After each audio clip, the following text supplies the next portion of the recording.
सब मिथिलावासी के गोर लगे छी। अहाँ सब ला एकटा बेटी के कुमारि गीत लऽ कऽ एलहुँ हँ। नीक लागत तऽ लाइक सब्सक्राइब कऽ देबै। जे सब अपन मिथिलावासी मैथिली लोकप्रिय चैनल के सब्सक्राइब नहीं जँ केने हैब तऽ हमरा अनुरोध पर कऽ देबै सब्सक्राइब। सीता के सकला देखी झाँखती जाना करीसी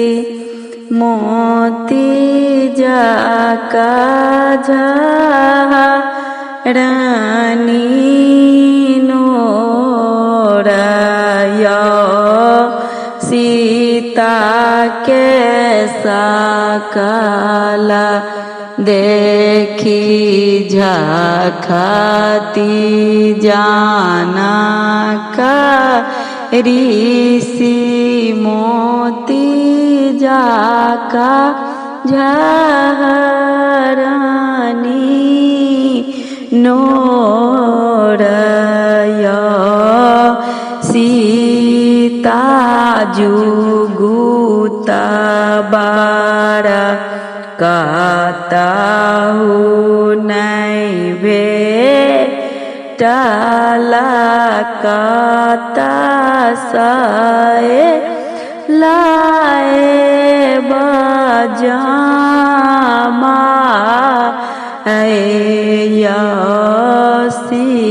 सीता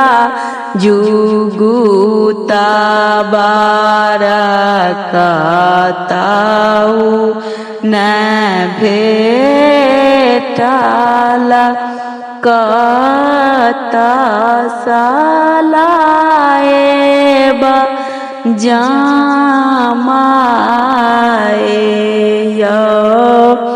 सीता जुगुता बारा बधापुर में भेटला ओताही सलाए बजामाए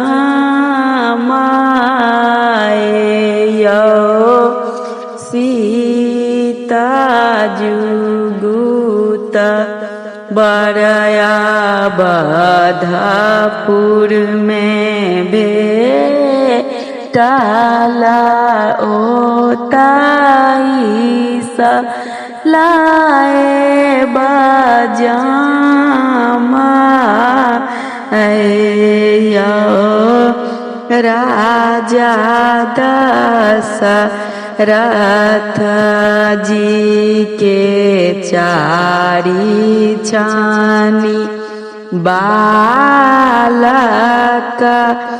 एक श्यामला तीन गोरया राजा दशरथ जी के चारी छानी बालक एक श्यामला तीन गोरया गोराही देखी नहीं भूलबै बाबा श्याम के मुकुट चढ़ाबया गोरा के देखी नहीं भूलबै बाबा श्याम के मुकुट चढ़ाबया देश ही देश केरा वीर लोक आओला धनुष के छुबी जाए यो दे सही दे सकेरा बीरा लोकाओला धनुष के छुबी छुबी जाए यो वशिष्ठ मुनि संग आयल दुई बालक धनुष के देखी उत्फालयो जखन रामचंद्र धनुष उठाओला सीता गले डालू जाए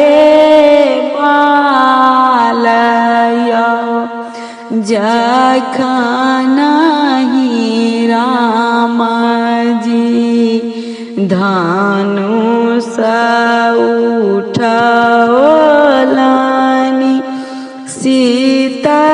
गले डालू जाए मालयो जखन